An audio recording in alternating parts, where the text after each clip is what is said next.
Well, we haven't gone away. We're still here. World of Concrete 2013. This is the first day of the show from the Las Vegas Convention Center, and it has been a very busy one. The foot traffic out there today is just really beyond explanation. Everybody seems to be coming back this year, which is really fine, of course, to all the exhibitors and the people who are showing new equipment and what have you. One of our old friends is here, and we'll introduce you if you haven't met him before, Brad Humphrey. How are you, sir? Good, Roger. Thanks. Good to see you. Good. Well, what are you passing along this year? What's your message, sir? Well, we've had a busy week already, and this is only the second day. Yeah. Yesterday did the first ever at the World of Concrete, a full day of leadership boot camp. Wow. Which was pretty brutal. It was about 8 hours. Yeah. And we sold out. That's the good news. It sold out. In fact, there was a lot of folks that wanted to get in, and they just didn't have room, so we're going to do it again next year. And then tomorrow I'll do an interesting session on lean construction, which is really a new movement into construction to improve productivity. Well, Brad has what's called the Contractor's Best Friend program. He's into ebooks, e-newsletters, training, and what have you, and of course the seminar that he just mentioned. What are the big issues facing the business this year? There's a couple of things. Obviously, from a just pure financial standpoint, preparation for the healthcare, you know that. Oh, yes. You can't watch the news and not see that. Yeah. And that's on the minds of a lot of contractors, and especially those that are probably, that 15 to 20 employees and larger. Right. That's big. The other part is, and we talked a little bit about this last year, I think, Roger, that transition of generation, the older generation that's retiring, if it's a mom and pop operation, looking at their kids taking over the business. So we got a whole new generation of people who need development and skill training. Now the neat thing about it is a lot of the younger people coming in the industry have computer skills. They have the technical skills that way, but they may not have grown up in the business. And so they're having to learn more of the technical aspects of construction, whatever that is for their specialty. And then the bigger thing, this is where I come in, is on the human side, the people side, on the management, the leadership, and those kind of things. Let me lead you into an area here, and that is, in recent months at least, I've seen where it seemed to be a lot of the guys that lost jobs or weren't at all happy, just plain left the industry. Yeah. Has that created a big gap there? It's huge. In fact, I've got a copy of it. It's kind of funny you brought that up. Just a month ago, USA Today had a leading article on the front page that talked about the numbers for construction are way down. Right. And the contractors are having trouble finding, people who will come to the industry, much less they're trained. So this is a huge dilemma. And one of the things, real quickly, is one of the solutions I'm coaching a lot of companies to do is for the guys that are retiring, those men and women are in their late 50s, early 60s, who may be retiring or plan on retiring in the next 3 to 5 years. Sure. Companies may not want to let all those folks go completely.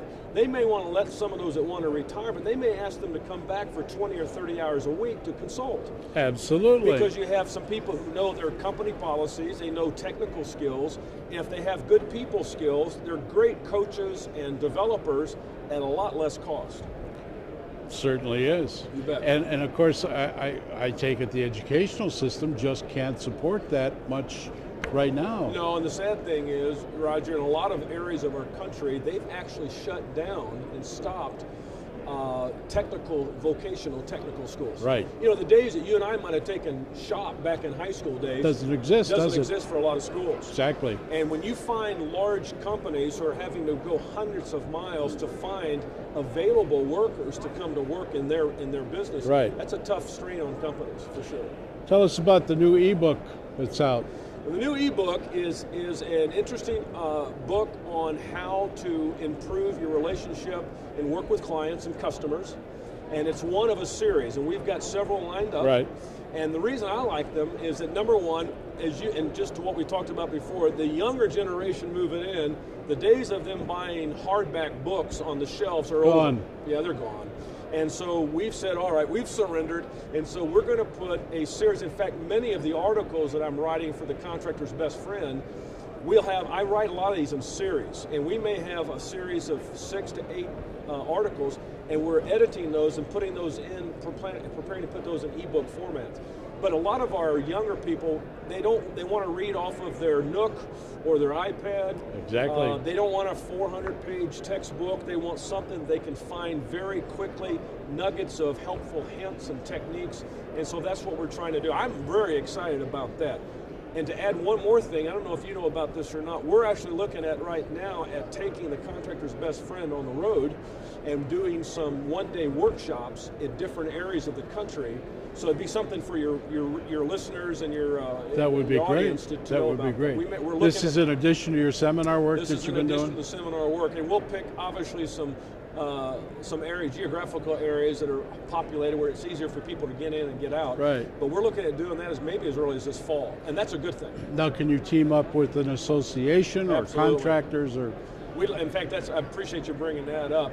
Any association that gets a hold of this, what we're talking about right now, if they'd love to have Cygnus come in and partner, let the Contractor's best friend partner with them, we can come in and work with their associations and deliver leadership, strategic planning, some skill training, sure. Team building, problem solving, all these kind of things. Those are all areas of disciplines that we have tailored materials for that can help the construction industry. See, that's interesting. You bet. Now, somebody wants to contact you. You're on the web, I'm sure. On the website every Wednesday, and I would really encourage if you haven't signed up yet for the Contractor's Best Friend, sign up. Go to the Cygnus sites. You'll see it everywhere. You can access it for $99 a year. Every Wednesday, you get an article from me, and what I'm trying to do, Roger, is write articles in a way that the companies can use them in training programs. They can use them for discussion topics for a lunch, a staff meeting. And we've got a lot of feedback that they're exactly doing that. Well, it certainly seems to be an area of great need in this industry, as well as other industries. I know for a fact, as you do, that there's certainly a lot of emphasis on bringing the military folks out and putting them into some sort of training systems and pre-licensing them and what have you, because they do carry with them certain skills. And why not use those? Well, we had, to your point yesterday in the full-day boot camp, I had, out of the sold-out class, 10 very fine Air Force officers and NCOs that were in my class. And I asked them at one of the breaks, I said, you know, my dad was Air Force for 20 years. I know that he got some training. Why are you coming to this? He said, Brad, we need all the help we can get on building the leadership skills of our people. And I was impressed with that. And these were some of our finest young people that were there. So, you know, in construction though, Roger, contractors, owners have a dilemma. They need the education. Exactly. But they don't have time to do it. And so that's why we're writing, that's why we developed the Contractor's Best Friend. In an article of 1,500 words, they can use that as a premise for a discussion at the end of a staff meeting for 15 minutes, and they can actually generate more good discussion out of something that we initiated for them. So that's what we're hoping to do, and the feedback so far from the people who have signed up with us, that's exactly what they're doing. Well, it's amazing. Every facet of this industry really needs some new input, new help, and you know, I'm sure everybody's kind of scratching their head saying, where is it coming from? Right. Because as you say, and we discussed, the trade schools just really aren't there anymore. Right. High schools don't do it, and so that's what we're left with. We got a whole generation coming in. Exactly, and we got to, you know, present an interest to these young folks. Yeah, it's amazing to me. If you look at some of the statistics over the last 10 to 15 years, even before the economy started having a tough go, construction, the desire to be a construction worker normally ranks pretty low. Some of that's the image, but some of that has been because the construction industry, for many contractors, they've never really provided employees an opportunity for growth. And I will tell you that good employees want to work for an employer who's providing some opportunities for growth. Not just promotion, but to develop themselves.